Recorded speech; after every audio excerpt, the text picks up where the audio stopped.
Davinci Resolve 18.5 introduces exciting new tools designed to speed up your workflows and change how you approach your projects. There are a number of new AI tools when working in the studio version. You can now automatically transcribe audio in your media for text-based editing and in your timeline for instant subtitles. It's so easy. Simply select one or more clips in your media pool and then right-click and choose Transcribe Audio. The resulting dialog window will allow you to search for specific terms, or jump to the section of the clip where a word appears. Mark in and out ranges, and then insert or append edits directly to the timeline. This could save you a lot of time when editing. Instead of listening to entire scenes or interviews, you can use the transcribe feature to quickly locate the topic you want the edit to focus on. Use the auto caption feature to automatically generate subtitles on the timeline. Create a subtitle track, and in the timeline menu, click Create Subtitles from Audio. Upon analysis, the transcribed audio will populate the track. Click the individual captions to modify them in the inspector. In the Davinci Resolve Studio version, you can now use AI to classify audio clips based on their content, dialogue, effects, or music. To perform the analysis, select the audio clips, right-click, and choose Audio Classification Analyze. When finished, the clip's audio category parameter will reflect their classification. Beneath, the subcategory will assign additional keywords based on content. Open the new collections bins in the media pool to navigate audio clips based on their categories. The Davinci Neural Engine Superscale, which is an AI processor, now has a new 2x enhanced mode for extremely high-quality output when upscaling in Studio. When selected, sharpness and noise reduction parameters allow you to further refine the upscale. As well as the clip attributes, you can now find the Superscale settings in the Inspector panel. The Cut page has seen multiple improvements, from its interface and operation to the introduction of new tools. You can now create split edits simply by doing a roll edit at the lower part of a clip. The cursor will show an audio icon, which indicates it will roll the edit for audio only. This is a very fast way to create split edits. You can also increase the size of the audio track, which makes adding split edits easier because the audio track is larger. When the audio track is enlarged, the audio is displayed unrectified. The biggest changes are the addition of new menus to the left of the timeline. These are called Timeline Options, Timeline Actions, and Edit Actions. A lot of new features have been added into these menus. Plus, the video-only and audio-only controls have now been repositioned to the lower left of the media pool to free up space, while the most important timeline features are now positioned to the left of the timeline. One of these features is a new ripple button that enables and disables rippled edits. In the past, the cut page always rippled edits, which means timeline clips would move with an edit point when a clip was trimmed. Now, with the ripple button disabled, when you trim a clip, the duration of the edit will be preserved, and you can introduce gaps in the timeline. By default, ripple is enabled. However, a great shortcut is to hold the Option or Alt key when doing an edit to disable rippling for that edit only. The Timeline Options menu is where you change settings that affect the view of the timeline. A good example is the ability to display clip names and status on the clips for quick reference. The Timeline Options menu is also the new location for timeline settings such as snapping, trim to audio, fixed playhead, and boring detector. This ensures that the main user interface has more space for controls that are used more often when editing. The Timeline Actions menu is for performing functions on the timeline, such as adding video, audio, and subtitle tracks. This menu also lets you automatically generate subtitles without leaving the cut page. Simply click Create Subtitles from Audio. Plus, in Davinci Resolve Studio, you can now perform Davinci Neural Engine scene cut detection directly on the timeline. Other features in the Timeline Actions menu are options for adding markers to the timeline and to set the default marker color. The new Edit Action menu has a new feature to trim the start or end of a clip to the current position of the playhead.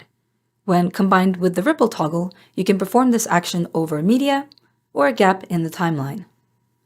Another action allows you to quickly resync timeline video and audio clips. The Smooth Cut button in the Transition buttons has now been changed to a menu, so you can select other transition types. That means that you can right-click the menu to see your favorites. Once selected, the button will now change to that transition type, and you can use it again just by clicking the button. The Quick Export window now includes updates for uploading vertical aspect ratio edits directly to TikTok. This makes it possible to post cinematic quality color-graded videos quickly. When editing with a keyboard, sometimes the smart indicator above the timeline was hard to see. Now, the automatic edit point has improved highlighting, so it's easier to see which edit point will be affected when you trim or insert clips. In the edit page, when flattening a multicam clip, all color grades and effects will now be transferred to the underlying camera angles, preserving all the changes made to the clips in the color page. You can now use keyboard shortcuts to add and delete keyframes to video and audio parameters. Additionally, you can now modify keyframes during playback for even faster review. The Fusion page now supports universal scene descriptor files. The USD framework is a set of open 3D scene standards that encourages collaboration between artists, animators, and compositors. Fusion now supports importing USD data including geometry, lighting, cameras, materials, and animation. A new collection of USD tools has been added to allow users to manipulate, relight, and render these USD files with the help of Hydra-based renderers such as Storm. Use the Multi-Merge node to composite and manage multiple foreground layers. In the inspector, you can customize the layering and toggle visibility. Each layer has its own controls, so you can still change individual properties like position, size, and apply modes. In the color management project settings, you can now choose whether to enable or disable tone mapping for Fusion conversions. This can help solve unexpected tonal shifts that can occur between Fusion and the other Resolve pages in wider gamut projects. In Studio, the native AI-based depth map tool is now supported in Fusion. Resolve color management can now be configured on a timeline level. Use the Timeline Settings panel to set a timeline's independent color properties for projects with mixed media. Corrector nodes in the Color Page Node Editor now feature composite modes. These will allow you to affect how node values blend into the pipeline without the need of a layer mixer. When working with color space transform nodes, you can now quickly swap the input and output color space and gamma parameters. The Color Page Viewer now supports marker overlays and annotations for timeline and clip markers. Clips with missing lookup tables will now feature an overlay in the bottom right of the viewer to indicate the name of a missing LUT or state that multiple LUTs are missing. In addition to this, the LUT gallery will display a Missing LUTs tab, which allows you to see and manage missing LUTs. The new Davinci Neural Engine-powered relight effect allows you to introduce virtual light sources into a scene with realistic surface highlights and falloff. First, drag the relight effect onto a corrector node to generate a surface map. Add another instance of the relight node to light the scene based on this map. Drag the point source viewer overlay to change the position of the virtual light in real time. Use the parameters in the settings to determine the light and surface properties. With the relight map in place, you can now use the standard grading tools in the color page to relight the scene. There are two other light properties. Use directional to cast a broad light in a single direction. This is ideal for changing the time of day by imitating the behavior of natural light. You can also use the spotlight to cast a light onto a location, complete with cone and drop-off controls. The relight effect is further optimized when used together with other secondary grading tools. Use windows to limit the area that the artificial light affects, or magic masks to focus the light on a single person or object. In the Fairlight page, you can now create, edit, and mix groups to combine related audio tracks. To create a group, open the Index panel and click the New Group icon. Select the attributes you'd like the tracks to share and assign group members. Enable the group in the panel and start making changes to affect all the assigned tracks. Use the Groups panel to temporarily suspend groups, allowing you to change the focus of your actions from broader groups to smaller, nested groups. Activate all groups at the top or deactivate to focus on individual tracks. In the Edit timeline, you can draw or edit automation across multiple group tracks at once. Groups also support editing operations, like moving or trimming audio clips. When using Elastic Wave to retime audio clips, So this is the launch button. That's what we control in the start, how much power we want. the new Voice option offers natural-sounding, high-quality results when changing the speed of dialogue. So this is the launch button. That's what we control in the start, how much power we want. And there have been many improvements made to Dolby Atmos monitoring, including the addition of 9.16 and 5.14 formats and support for personalized HRTF binaural rendering. Other additions include Atmos re-render capabilities, 5.1 based real-time loudness metering, and 96 kHz master file support. In the Deliver page, TikTok has now been added as a render preset.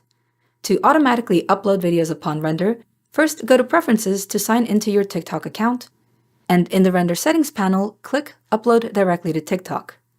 You can also export to TikTok using the Quick Export dialog. When using Dropbox Replay, you can now upload new versions of a timeline and link them to an existing video upload. It is now possible to render GIF, JPEG, and PNG image sequences. On top of that, you may also render out animated GIF clips. It is now also possible to import and export timelines using the OpenTimeline I/O format. And you can now more quickly back up your work by enabling timeline backups in the user preferences.